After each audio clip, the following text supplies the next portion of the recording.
You ready?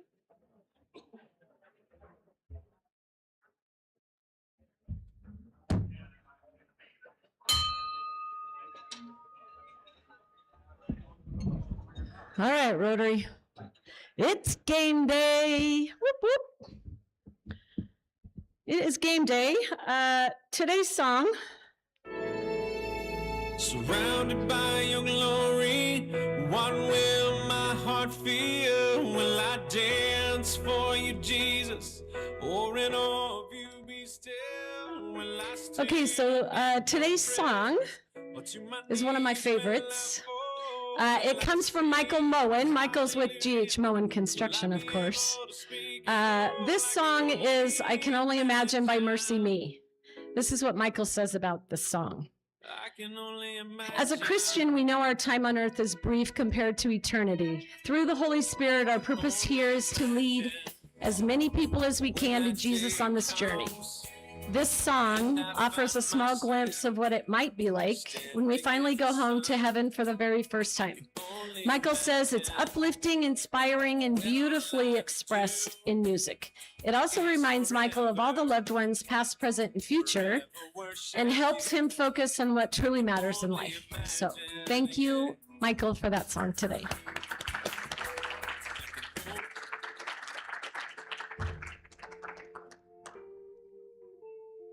Sorry. And I didn't cry, so brownie points for me on that one. Our greeters today were Tammy Hanlon, Rodrigo Renteria Valencia, and Drew Harris. Thank you for greeting today. Tammy's with Benton County, Rodrigo is with Central Washington University, and Drew is with John L. Scott Real Estate. So next up, for a little bit of inspiration, I'd like to invite up Lila Cohen. Lila is with First Washington. Lila.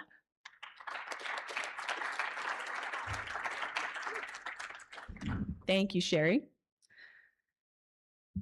Currently, the Jewish community is in the middle of Passover, a holiday about moving from Mitzrayim, which translates to the narrow place, into freedom. It's a story of people who stepped forward even when the path was uncertain, trusting that courage and community could carry them through. This year, that story feels especially close. Over the last few months, Jewish communities around the world have been navigating fear, grief, and deep uncertainty.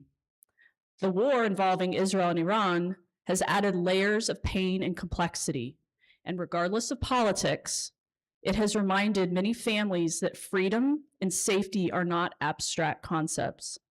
They are lived, fragile, and deeply human. But Passover is not only a story of suffering. It is a story of resilience and responsibility, a reminder that liberation is not a single moment in history. It's something we recommit to every year. There's a line in the Passover tradition that says, "B'chol dor v'dor," in every generation. Each person must see themselves as if they personally came out of Egypt. It means that every generation has its own narrow place and its own opportunity to help someone else step into freedom. So as we begin our meeting today, I offer this simple takeaway from Passover. May we notice the narrow places around us and be the people who create a little more room, a little more safety, and a little more freedom for others. That is the heart of this season, and it's the heart of the work we do together. And I'd also like to say Happy Easter to those who celebrate this Sunday. Thank you.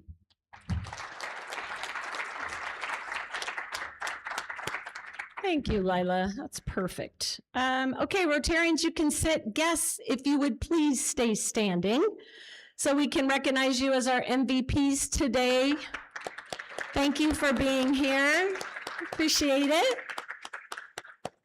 We appreciate you being here. I am Sherry Bissell, and I'm very proud and honored to be the 107th president of this fine Rotary Club. We are the original Rotary Club in Yakima. We are the OG. We were chartered in 1919. We are not a closed club. We welcome everyone in the community, and we have something for everyone. So if you're interested in being on our team, you can take a card, one of the blue cards on the table, or you can talk to any of us Rotarians and we will draft you onto Team Rotary in a minute. Real quick, I just want to say today is Autism Awareness Day. I am lighting it up blue. I tell you that because it's a passion of mine. I not only work for an organization, Camp Primetime, that supports special needs individuals like those with autism, but I have a great nephew. His name is Logan, and he has autism as well. So I honor him today and just wanted to share that with all of you. So that's today. Oh, and if I'm talking about today, my quarterback, Josh Allen with the Buffalo Bills, also became a girl dad today, just in case you care about that. I do, so. Okay, Rotary business, I'm back. Rotary Roasters is a morning social hour that we've added this year to our socials. And we have one happening next Wednesday morning at 7 a.m. Thank you for that. Yes, 7 a.m. Not everyone claps for 7 a.m. And that will be at the new Mac Daddy Coffee Roasters. It's the new one in downtown Yakima. It's on 2nd Street. It's right next to 2nd Street Grill. So just another way for you to get to know your fellow Rotarians, which is was one of my goals for this year. So join us for that. We'll see you there.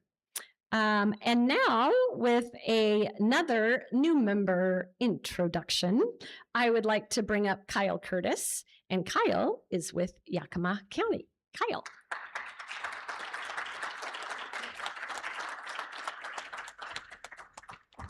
All right, thank you, President, and good afternoon, Rotarians and guests. Today, I have the honor of introducing one of your newest members, Edie Dibble. Edie has more than 25 years of experience in healthcare, working across operations, managed care, strategic planning, and system development. She currently serves as the CEO of St. Elizabeth's and COO of Trouvé's Healthcare Corporation, which is a behavioral health long-term care provider whom just recently purchased the old Astria Regional Medical Center, which will be converted into a long-term care facility for individuals with complex healthcare needs. Edie is not just someone with a title, she's someone who gets results. During her time as Chief Operating Officer at Comprehensive Healthcare, she helped save $12 million annually through contract negotiations, and just most recently helped deploy $9 million of the county's mental health sales tax dollars towards expanded services in our community. Edie brings a really impressive background in healthcare leadership, but what stands out even more is just how committed she is to our community. Edie serves on countless boards, including your Yakima Health District Board of Health. Edie has deep roots in Yakima County, having grown up in the Chinook and White Pass Ranger stations. She attended Yakima Valley Community College and Central Washington University. Family is central to Edie's life. She has been married for nearly 30 years and together with her husband has 3 children. She and her family enjoy spending their summers boating through not as often as she'd like. As Edie puts it, my life has mostly been kids and work. I'm really blessed to have worked alongside Edie on many complex challenges in our community: homelessness, substance abuse, behavioral health. But I'm really glad today to have Edie joining our Downtown Rotary. So with that, Rotarians, let's please give a huge warm welcome to Edie Dibble.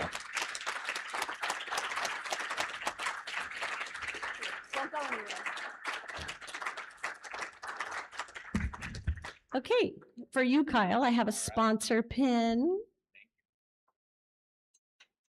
I have a lot of goodies for you. So I have your red rookie badge, and that is your passport that will give you all the information that you need to become a blue badger. This is your Team Rotary playbook. This is the plaque for your wall, and the infamous license plate frame. I will tell you what I tell everyone else. Now you have to watch the way that you drive. Welcome to Rotary.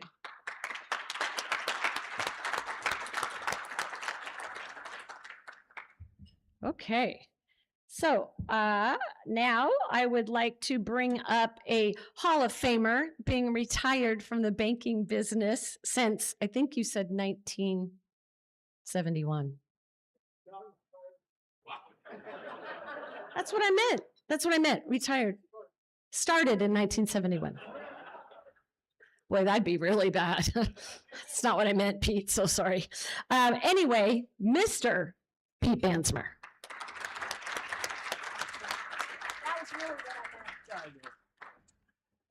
Thank you. David McKinney is chairing the environmental committee this year, and he wasn't able to be here today, so he wanted me to announce that the Rotary Workday is April 25th.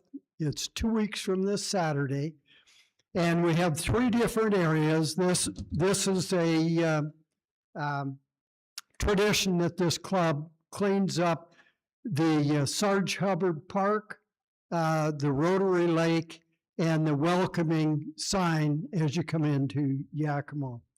So you have sign-ups sheets on the table. So we need people for the 3 different areas. The Greenway will provide rakes and shovels, but you should bring work gloves and work clothes. So we'll need people for each site, and for the Rotary Lake, would appreciate somebody bringing a drift boat. So again, that's April 25th, 2 weeks from Saturday. And again, this is one of the traditional things that we do. So please consider signing up for one of the 3 areas that makes a very big difference. Thank you.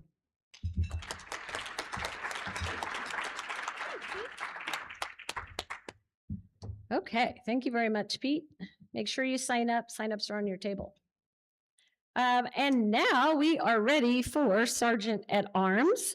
I would like to bring up co-chair of the Social Sports Committee, also stepping in as a co-chair this year for the Fireside Scholarship Dinners, Mr. Brad Hansen.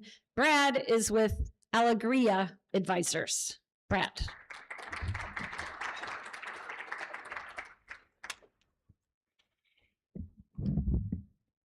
President Sherry, fellow Rotarians and guests, I have some multiple roles here. First of all, Rotary Workday is in 3 weeks, not 2, 4 plus 25. It's okay. I'm an ex-banker now too. It's all good. You're fine. Second of all, it's really nice that Josh Allen can win something. He's got a daughter. He can't win a Super Bowl, so that's fantastic. Sorry, I apologize. I'll find myself for that one later. Go Cougs. Yeah, just sit down over there. I got to do double duty up here, though. On your table is the sign-up sheets for the scholarship dinner. This week and next week will be your last 2 weeks to sign up for those first 5 days, which is April 29th to May 3rd. So if you want any of those days, put your name down this week or next week, because, we have to do the whole, connect the dots math thing to figure out who goes where for what dinner. You'll have 1 extra week for the last 5 days. And if anybody is interested in hosting, just find Sonny Cameron or myself and let us know. With that, I'm going to roll into Sergeant at Arms. We get to listen to somebody who has a unique talent in that he was, he works in the finance industry and also has created board games. And you probably don't know this about me because I don't have any hobbies, none at all, but I love a good board game. I've got a good group of friends in town. We get together. And so I just came up with some trivia. So we're gonna go through these questions. So what is the oldest playable board game in the world?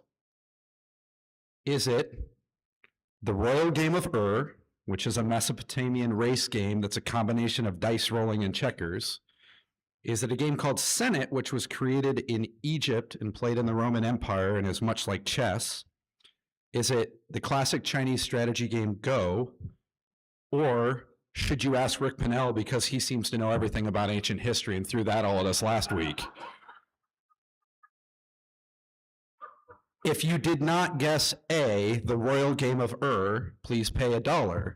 It is still playable today, and you can actually watch archaeologists or individuals play that game on YouTube, and you can look up the rules on Wikipedia. The game is almost 5,000 years old. Second question, what is considered to be the most popular board game of all time? Is it Scrabble, chess, checkers, or Risk? If you did not guess chess, please pay $1. All right, here's another math question for you game players. How many cards are in a Pinochle deck? Is it 52, 48, 46, or 56? The answer is 48. Nines, tens, jacks, queens, kings, and aces, and there are 2 of each suit. 8 times 6, 48. Now we've got a trivia question about our speaker, David Eldred. Which of the following games did David either create or act as part of the creative team? Did he help create Pathfinder? Did he work on the 5th edition of Dungeons and Dragons? Did he create Elantris or Archwind? You would have had to do some homework because I didn't know this game. It is C, Archwind. I guess I made it D, I flipped it around. If you didn't guess Archwind, pay $1. So this one's near and dear to my heart.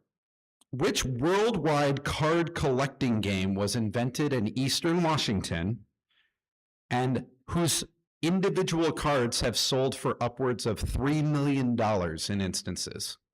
Is it Pokemon? Is it Magic the Gathering? Is it Hero Realms? Or is it Shards of Infinity? It is Magic the Gathering. If you did not guess that, pay $1, but we have a bonus question for our friend David here. David, which card sold for $3 million at auction?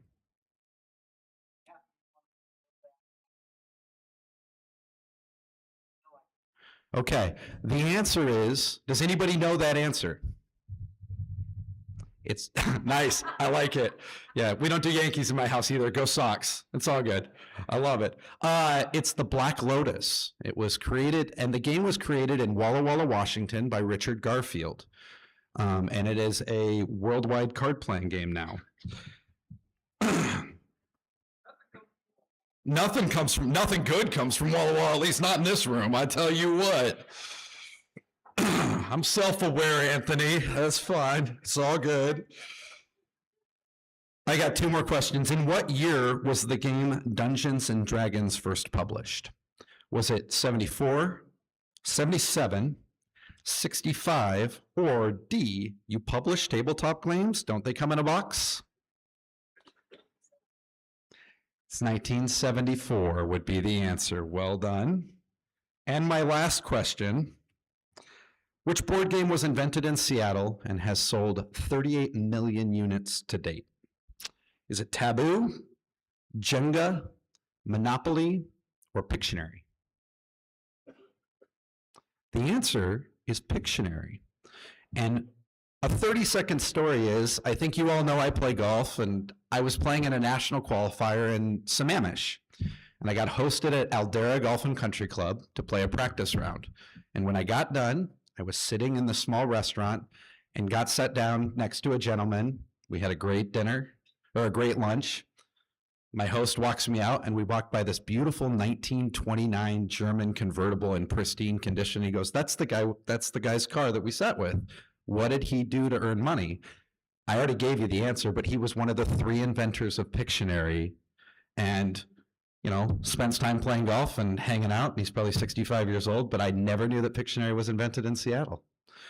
With that, I'm going to get away from the podium, sign up for your scholarship dinners, and thanks for raising some money for Rotary Charities.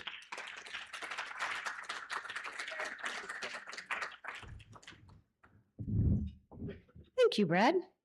And now for our speaker introduction, I would like to bring up Mina Worthington. Mina is with Celerity Credit Union. Grab my phone. Thank you, Sherry. Good afternoon, Rotarians. Great to see your bright, smiley faces. David Eldred is the Chief Growth Officer at Celerity Credit Union. With more than 40 years in financial services, his experience spans marketing, customer experience, digital experience, business intelligence, and product development. Outside of the office, David is a lifelong gamer and creator, having designed and published multiple board and card games through successful Kickstarter campaigns.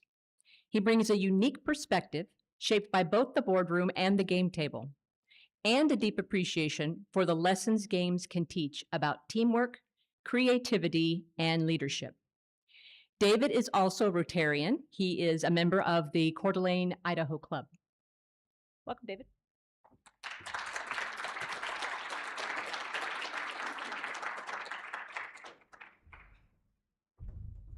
Got a little handy timer here so that I don't go too far over. I'm told that that is a sin that is not easily forgiven, so I will stay on time. But thank you for having me today. My name is David Eldred. I'm the Chief Growth Officer for Celerity Credit Union. And normally when I'm standing in front of a group of business people, I would be talking about customer segmentation strategies and helping you identify your ideal customer, and then understanding them so deeply that you serve them better than anyone else. And I can give that speech, but not today. Today, I'm here to talk to you as a game designer. As that was mentioned, I've published 3 games so far. I've got a 4th one banging around in my noggin, and who knows, it may come to a Kickstarter someday soon. But I've been a lifelong gamer ever since I was a kid, and I just never stopped. Some people might say I never grew up. Some people in this room even. But I wholeheartedly agree that all work and no play makes David a dull boy, so hence the gaming habit.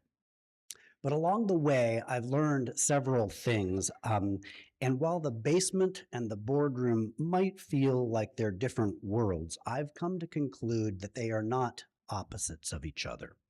What I learned in one, I applied in the other, and vice versa.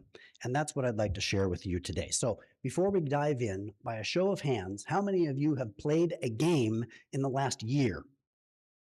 Okay, now keep your hand up if you have ever in your life played a role-playing game like Dungeons and Dragons.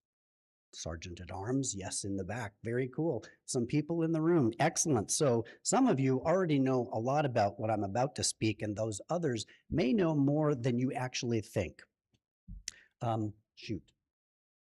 Slides. Here we go.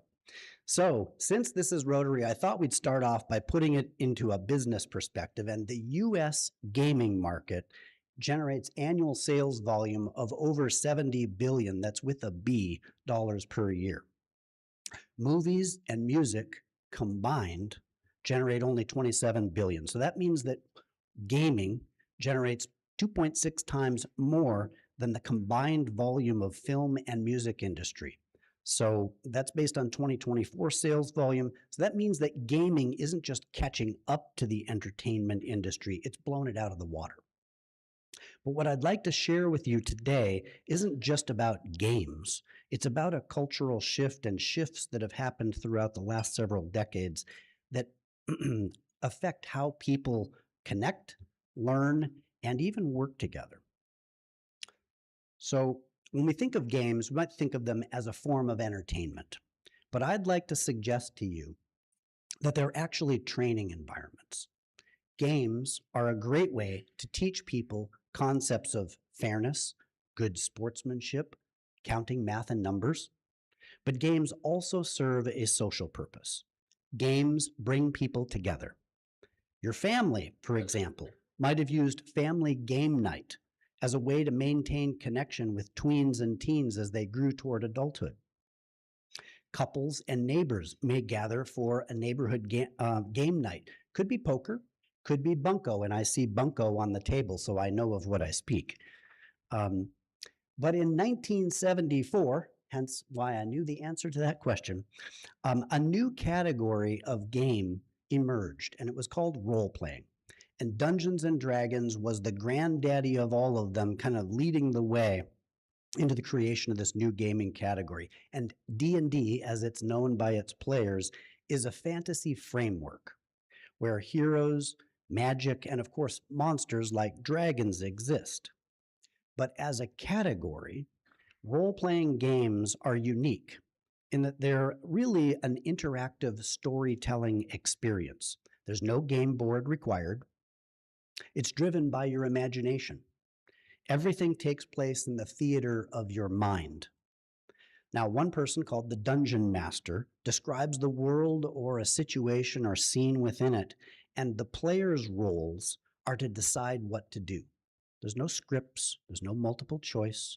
You just say what you're going to do. The only limit to the game is your imagination.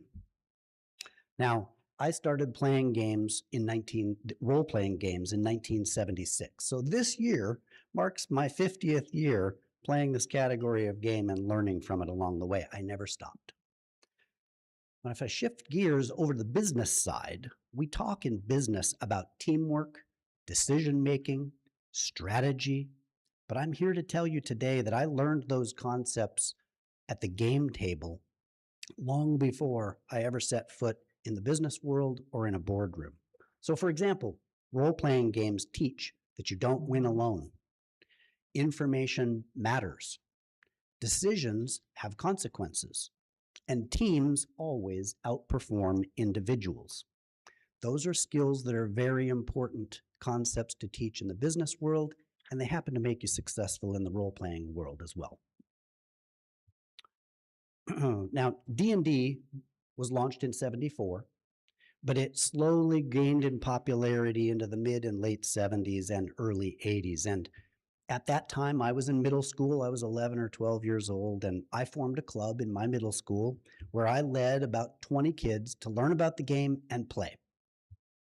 And at the same time, media headlines were sensationalizing the game because parents were struggling to understand, what the heck is this game? Where's the game board? What are these kids doing in our basement all weekend long, rarely coming up for air? And of course, heavy metal was on the scene, so there was all sorts of cultural shifts and influences that were coming to bear, and parents and families were struggling to understand it. Now, those headlines caught the attention of my local parent-teacher organization and my local church council.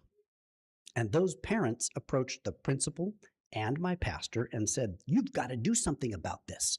This kid, David, is teaching our kids about witchcraft and spells and monsters and demons. You've got to do something." So I got called into the principal's office and the pastor's office and asked what was what. And they told me that I might not be able to play that game anymore. My mother was deeply religious. She was going to do whatever the pastor said. And the principal could shut down our club and make it so we couldn't play on school grounds anymore. So that was a problem for me because I was suddenly starting to become popular. At least among the nerdy kids. Now, both of these adults could shut me down, and I was 11 or 12 years old. What could I do to stand up to these authority figures and all of the parents that were marshaled behind them? And I started to panic a little bit. And then I thought about, well, what if this was a situation in this game that I love? What could I do to overcome a superior force? What strategy might I employ? And I realized that the friend of my enemy is my friend, sometimes literally. So I recruited the son of the principal and the two sons of the pastor and invited them to join our game. It seemed to work because after about a month, I no longer got called into the principal's office, at least for that reason. All right. Now, it wasn't long after that the entire nation seemed to simmer down, and the satanic panic, as it was called, subsided into history, and role-playing games like Dungeons and Dragons just became another game, a curious subculture of the nerdy kids. And it continued along in that fashion until a TV show hit the screen in 2016 called Stranger Things. Stranger Things shined a spotlight on a group of tweens who were playing Dungeons and Dragons in their parents' basement, just like I used to, and saving the world in the process. It's a classic fantasy theme. And it was also a critical tipping point for all role-playing games, as some of you know, because role-playing suddenly became much more mainstream. Stranger Things didn't just reference Dungeons and Dragons, it shined a spotlight on it, and it made it popular. Now, the tweens and teens of the 80s became adults of the new millennium, and this thing called LARPing became more mainstream as well. LARPing stands for live action role playing, where adults don armor, grab weapons, and do battle with each other. And I remember attending a Society of Creative Anachronism event in northern British Columbia, where they had built a castle out of railroad ties, and one team was supposed to defend the castle against the invading horde, which was my team. And I remember standing on the battlefield as a cloud of arrows, very Braveheart gladiator style scene, came raining out of this castle and plunking onto the ground around me. Now, the arrows were rubber tipped. Nobody was going to get hurt. But it was very intense. And if you were hit by one of those arrows, your job was to fall to the ground and play dead. And if you survived, then you were supposed to rush the castle and brandish your weapons and try to take out the defenders. And it was intense fun. And that was a great example of what LARPing has become, as adults generally still do this to the day. If you've ever been to a medieval Renaissance fair, there's usually a group that's demonstrating that very same thing. But in a more calm way, there are also dozens of fully produced YouTube channels where groups of role players are featured playing Dungeons and Dragons and other role-playing games, and people log into YouTube and watch them play this game. And it's very well produced. Critical Role, as you see on the screen, was one of the early adopters of generating this kind of entertainment and content.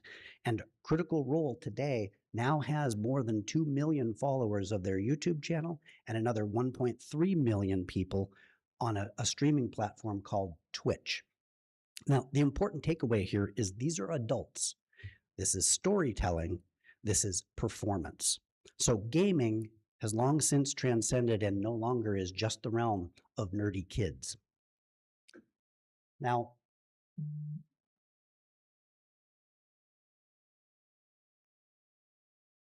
there we go.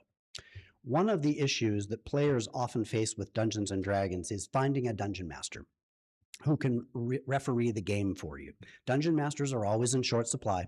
There are always more players than there are DMs to go around. So Hasbro, who is the current owner of the D&D franchise, thought about this and decided to up-level it, make it really clearly something that adults can partake in. So they did two things. Number one is they created this thing called D&D in a Castle. And you can literally fly to the United Kingdom or to Atlanta, Georgia, where there are castles you will stay in, and you will play Dungeons and Dragons with a professional dungeon master, usually some kind of celebrity, and guide a group of players through a professionally moderated experience. Now, that'll include a medieval banquet, archery, sword fighting, if that's your thing, but also an entire weekend of gaming. It's not cheap. It's about $3,000 per person, and that doesn't include the accommodations if you want to stay in the castle. So role-playing through that venue has kind of transcended and become this affluent traveltainment experience that for those who can afford it. It's certainly on my bucket list and on many others. But even at the local level, Hasbro came downstream and created this thing called Adventurers League, where you could drop into a local game store and play with a group of strangers even. The game stores kind of acted as a matchmaker to get people to connect and solve this problem of finding a group to play with. And my son, who I taught when he was in middle school, is now 32 years old, and he was recruited by Hasbro to be a professional dungeon master in his free time. And Hasbro would find players who were willing to plunk down $100 per session.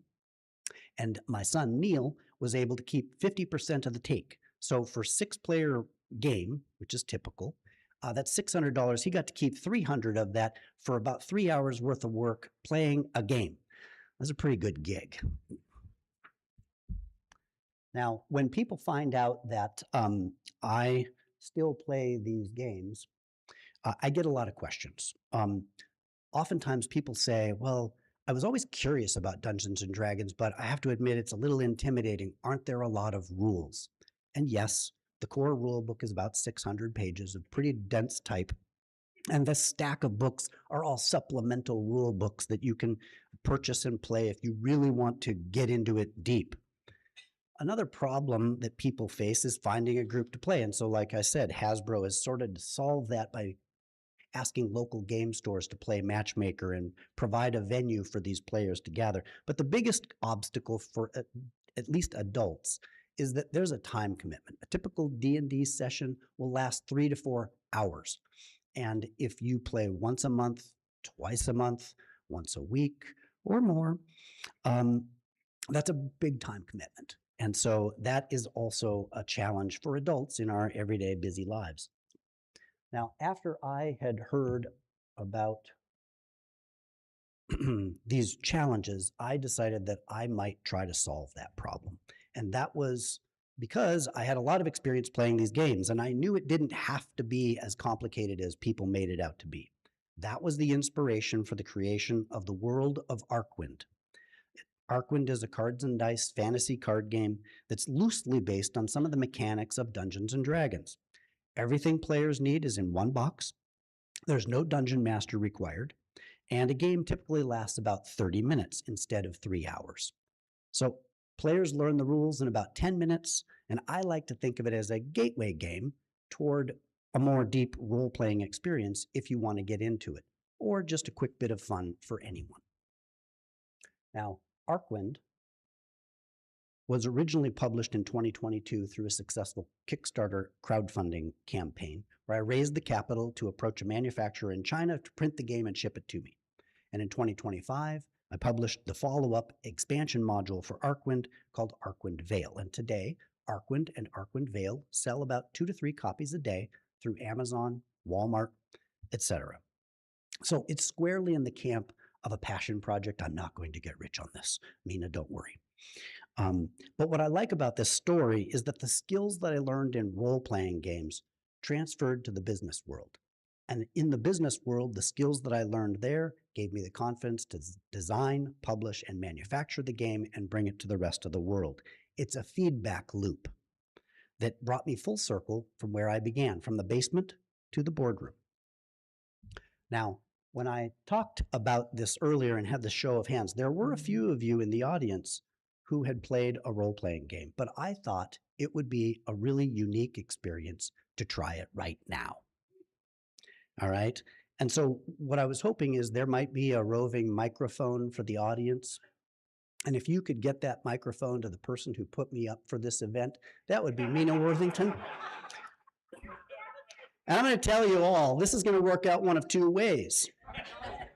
This is either going to be a lot of fun, or it'll be what I call in gaming lingo a CLM. That stands for a career limiting move, because Mina didn't know that I was going to put her up to this. So Mina, if you could stand, please, for these fine folk. Mina. Yes. What is your role at Celerity? I am the chief cat herder. Yes, that is a very true statement.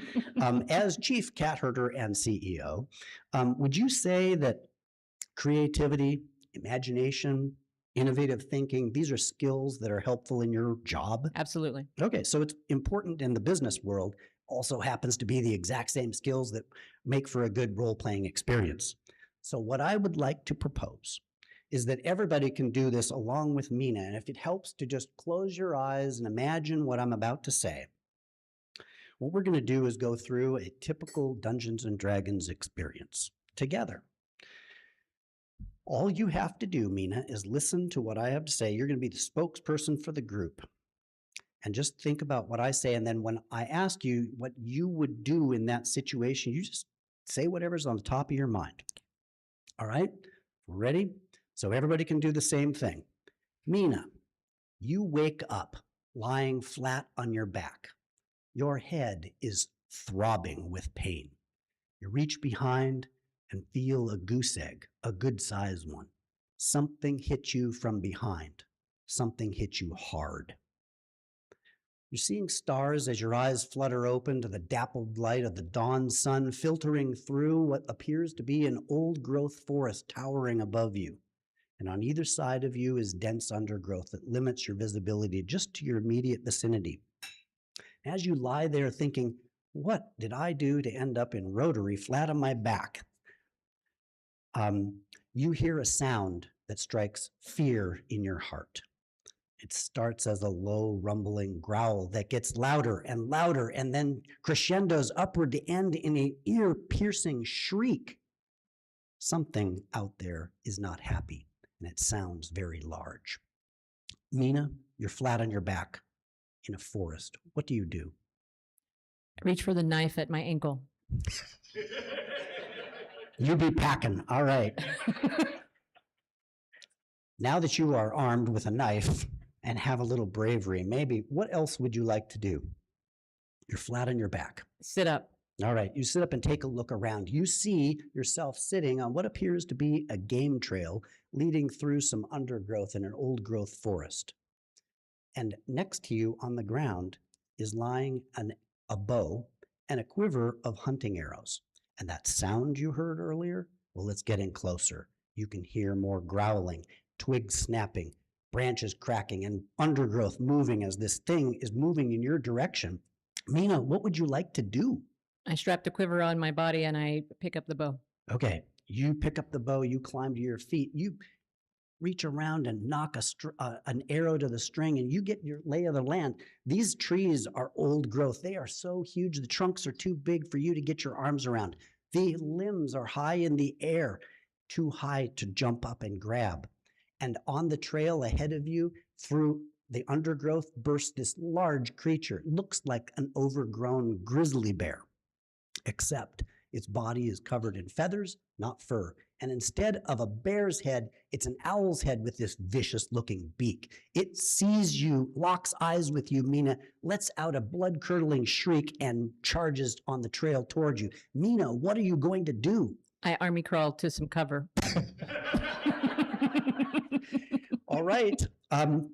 The owl bear is going to hurtle towards you, and it's going to attack you.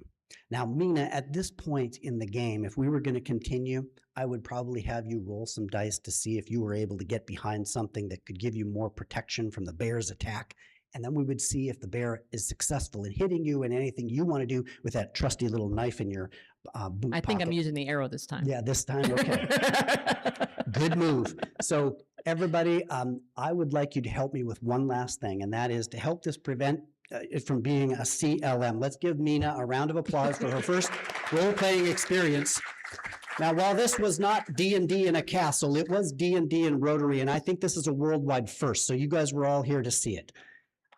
Thank you for your time today. That's the end of my presentation. Okay, if we've got some questions, I'd be happy to answer them. Oh, over here.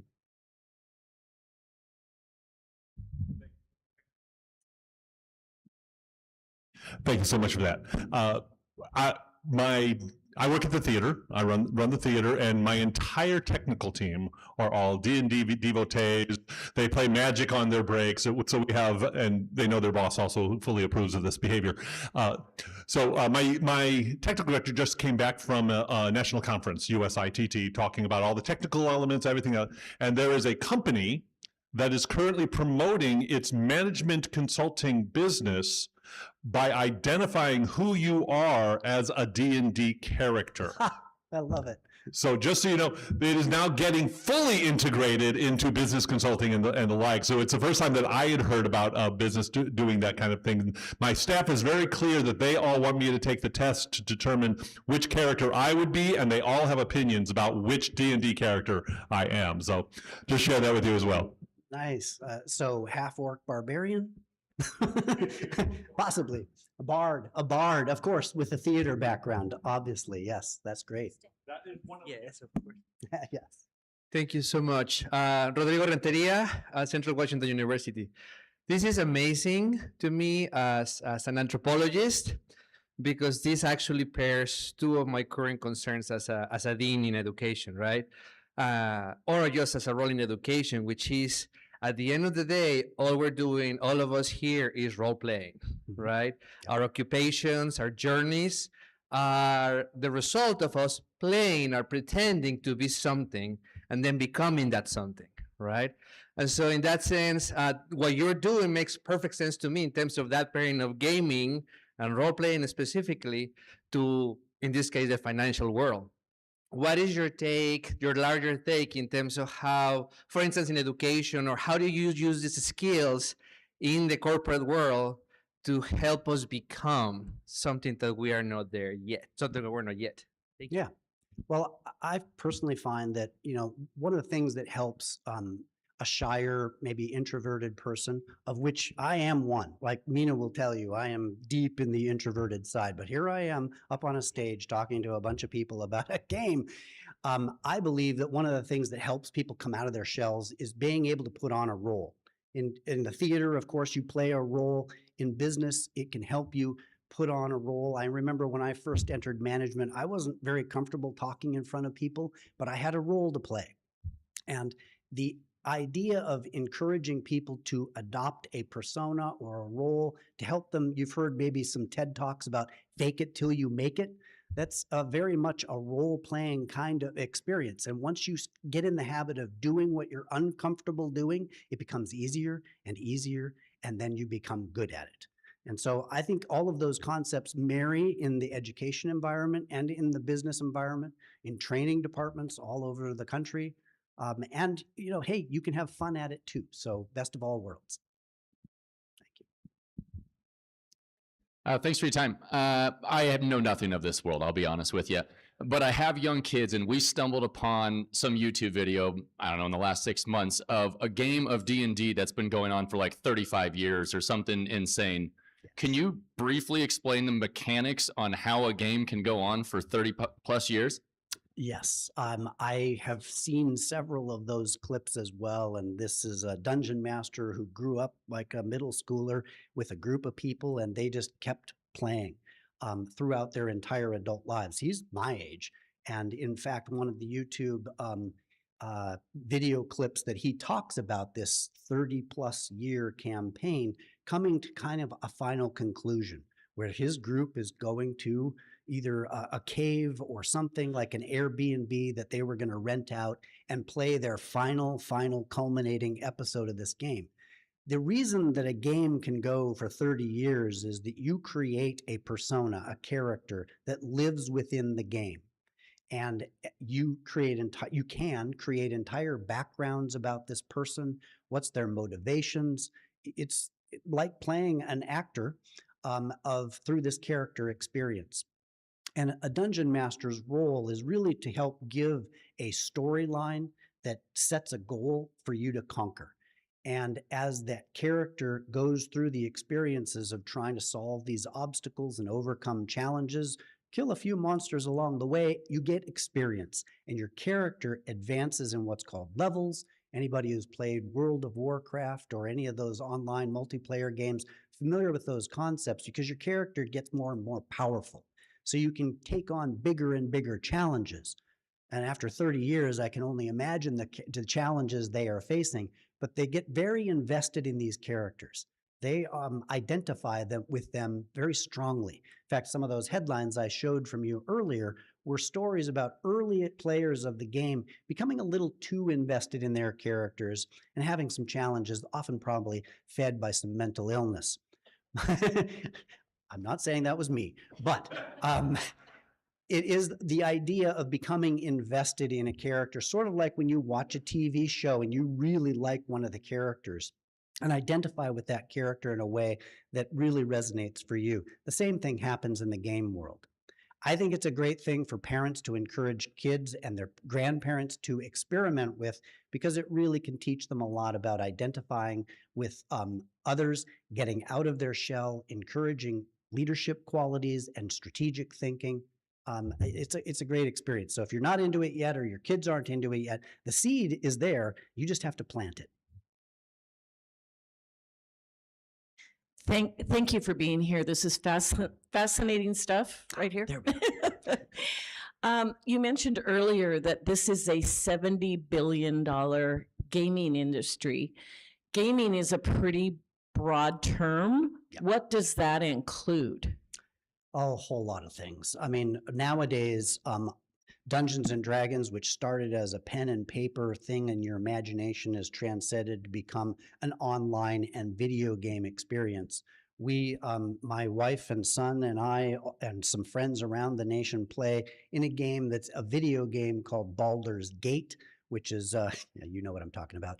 It's a great translation of Dungeons and Dragons into a video game experience. And video games are huge. I would say of that 70 billion, a vast majority of it probably represented within the video game culture. There are countries, South Korea, for example, when I talked about professional dungeon masters, they have professional gamers. They become celebrities. People gather to watch these people play video games, not just role playing. Role playing as a category is a very small portion of that 70 billion, but the idea that gaming has eclipsed movies and the music industry combined to that degree is quite phenomenal to me. It speaks to cultural changes.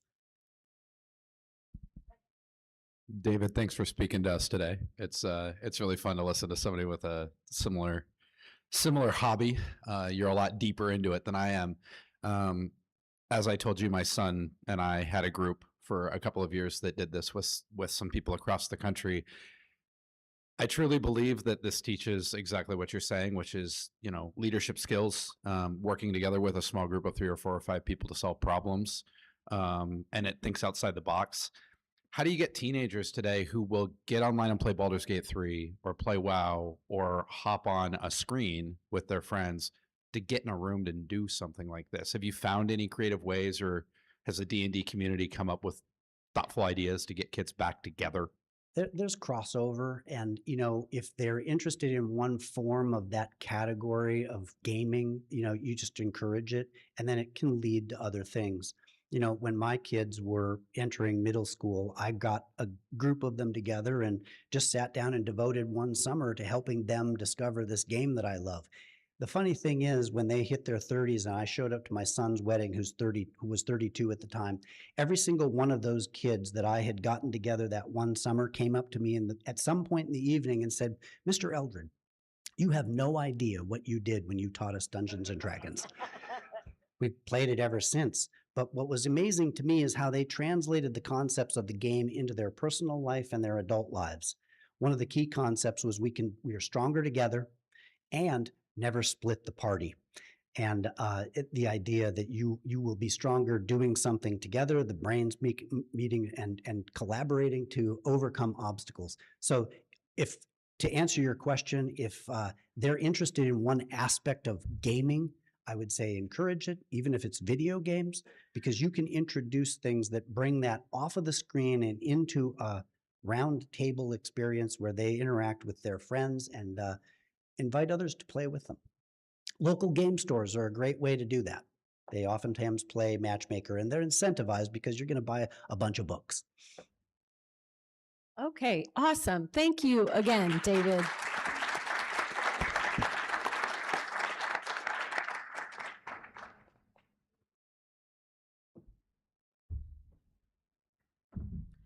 Okay, thank you again, David, for being here. I say a lot, we have something for everyone in this club. I already said it once today, and today's program definitely proves that. Our next 2 meetings, speaking of having something for everyone, we are here in the Convention Center for the next 2 weeks. Next week, with perfect timing, 2 weeks before the NFL draft, we will have Cam Foster, who is a professional sports agent. He mainly represents NFL players, but he is a real life Jerry Maguire, if you know that movie. He is also a Yakima native and Ike grad, and he was a decorated UW athlete. He is currently UW's Senior Director of Contracts and Cap Management. And as we all know, college sports has changed a lot. These players have agents, they're negotiating for a salary, and they are navigating the NIL at the same time. Cam will be talking about all of that. And then we go from that to the important topic of the environment. On April 16th, we will have climatologist Karen Bumbaco. She is the University of Washington Climate Impacts Group. She will be talking about Washington State's weather and climate, which is a very important issue, I know, to all of us. So we do have something for everyone in this club. Bring people from your circles, share our programs with them. And now we have the Heart of Our Club drawing. So get your white tickets out. We have $1,700 in the pot, and then whatever was collected today. And who has the cards? Margaret? Margaret has the deck of cards. If I draw your ticket, you draw a card. And if you draw the joker, you get half the pot.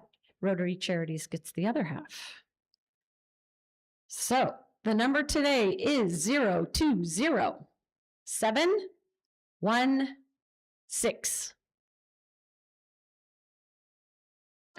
Mr. Bansmer. So you can go draw a card. Margaret's got the cards there. Everybody's hoping for no joker. It's just really mean for poor Pete. 4 clubs. Okay, it's still going. Still going. We'll do it again next week. I end our Rotary meetings with what I call my play of the day. And today's quote is, "Easter is the only time when it's perfectly safe to put all of your eggs in one basket." Well done. Well done.